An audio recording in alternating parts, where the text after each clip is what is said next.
Give me a chance! What about my uncle? Did you give him a chance? Did you?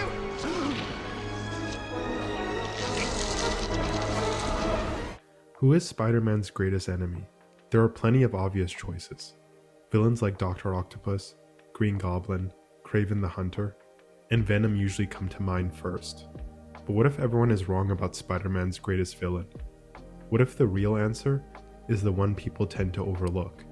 The enemy that has always been closest to Peter Parker, the most personal, the perfect villain. It's the symbiote. It always has been. I know, shocking. Shocker! Before there was Venom, there was a symbiote.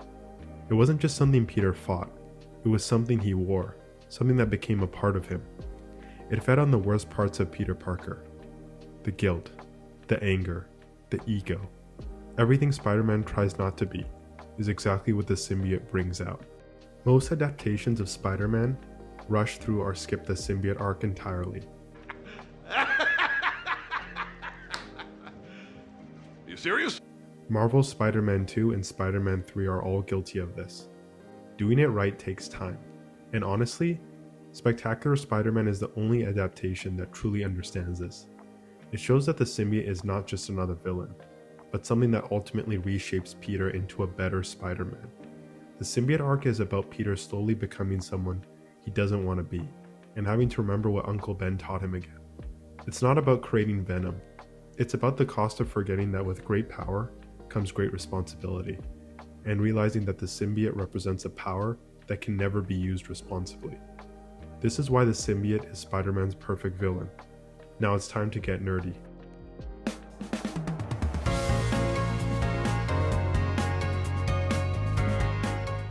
Before the symbiote became the symbiote, it was just a black suit.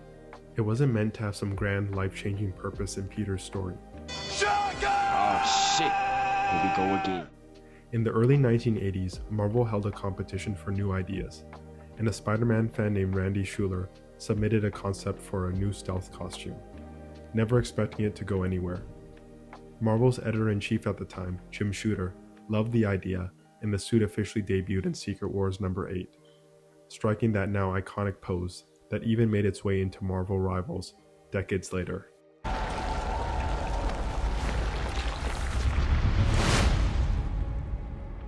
What changed everything was the decision to make the suit alive, an alien, something that could read Peter's thoughts and feed on his emotions, slowly changing him from the inside. What first seemed like his greatest strength, the added power, the unlimited webbing, the suit that protected him and made everything easier, quietly became his greatest weakness. Over time, Peter grew dependent on it. The symbiote fed on his negative emotions, on everything he kept bottled up, all the pain that we never see on the surface. And little by little, it pushed him down a darker path. What I love about the symbiote story is that it forces Peter to look deep inside himself and remember what it truly means to be Spider-Man. Most villains put Spider-Man in danger, but the symbiote puts Peter in danger, his identity. It makes him stray from the hero's path. And what makes it worse is that the symbiote makes him feel good too. It tricks him into believing that Spider-Man isn't enough on his own, that he needs to be stronger. To understand why it works so well, let's break down why Spectacular Spider-Man has a definitive symbiote story. First, Peter gets the symbiote and rationalizes it. He tells himself that he needs the suit, that it will make him a better Spider-Man. This idea begins to grow. Once an idea has taken hold in the brain, it's almost impossible to eradicate. An idea that is fully formed, fully understood, that sticks. At this point, he still believes he has control over himself. The symbiote hasn't taken over yet.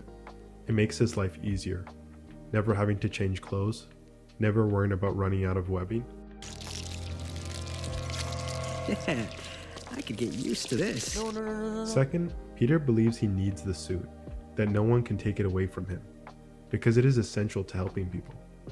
This is when the symbiote truly begins to bond with him, to take root in his mind. Its voice slowly becomes louder, more obvious. Peter's thoughts begin to change. He becomes protective of the suit, almost like Gollum with the One Ring. You tell the truth and they'll take the suit away, and you need its power to help people. Third, the symbiote begins to take over physically. It begins to wear Peter. This is where it gets unsettling. It fights Spider-Man's villains for him, using extreme force and brutality. Spider-Man, who we all know for joking and talking too much, becomes silent and aggressive, which is terrifying. That banter is what reassures villains that there is a person under the mask. Instead, there's nothing. No empathy, no compassion, and rather than questioning the symbiote's tactics, Peter gives in fully to his selfish desires. All that matters to him is that the villains are taken down. Spidey stopped Sinister Six. This wasn't me wearing the suit. This was the suit wearing my body. Still, what do we care? The Six were put down hard. If you're enjoying this video, smash the like button and subscribe for more nerdy content. Next, Peter's friends begin to see the change in him. His optimism, his empathy, his humanity are all stripped away. He becomes closed off. The symbiote becomes his only comfort, the only solution to his problems. He starts to isolate himself. Finally, the symbiote wants to bond permanently with Peter. This is where Uncle Ben matters most. He reminds Peter that he has always chosen responsibility first, not power. He chose not to kill the man who killed Uncle Ben, because that is not who he is. It is not what he was taught. Uncle Ben represents the part of Peter that still believes there is another way, that he does not need more power to be the hero we all know he is.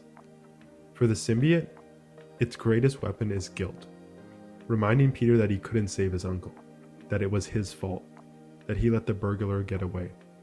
That guilt is what drives Spider-Man. It keeps him up at night. It reminds him that if he chooses not to act, something terrible could happen again. For me, Spider-Man always has that moment in his mind where he wants to give in to the darkness. That choice is what killed Uncle Ben, but also what created Spider-Man. You can't have one without the other. We still let the cat burglar go. She came down to take this car and took Ben away from us. I should drop you. Take what you took from Ben Parker. But he wouldn't approve. With great power comes great responsibility. The symbiote tries to convince Peter that being Spider-Man has ruined his life, that he has no friends, nothing. No one's denying the great work we've done, but how are we repaid? We have no money, no girl, no real friend. And Uncle Ben reminds him that he doesn't need the symbiote, that he has already done so much good for the world without it. Uncle Ben reminds him that Peter's greatest strength is not power, but forgiveness. I'm not asking you to forgive me. I just want you to understand. I forgive you. Not vengeance. What has always struck me is that the memory of Uncle Ben protects Peter, that not even the symbiote could corrupt that or take it away from him. I'm not alone in this, and I am not giving up who I am to become one with the ooze. You cannot reject what you already are. Go get him, kiddo. Each of these story beats is essential to a proper symbiote arc, and only Spectacular Spider-Man has the time and the execution to pull it off. It lets us see a side of Peter we rarely do, the part of him that stays buried, the thoughts he represses.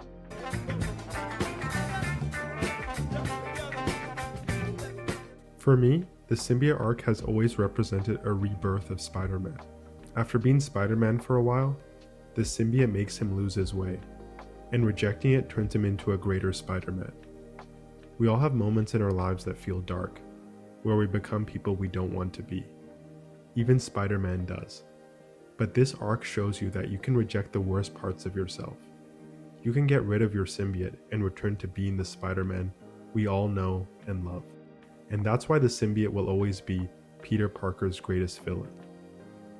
So what did you think of the symbiote arc? Did Spectacular Spider-Man really do it the best? Is there any hope for MCU Spider-Man to get the symbiote? Let me know in the comments. And remember, I'm just another nerd. Stay nerdy out there.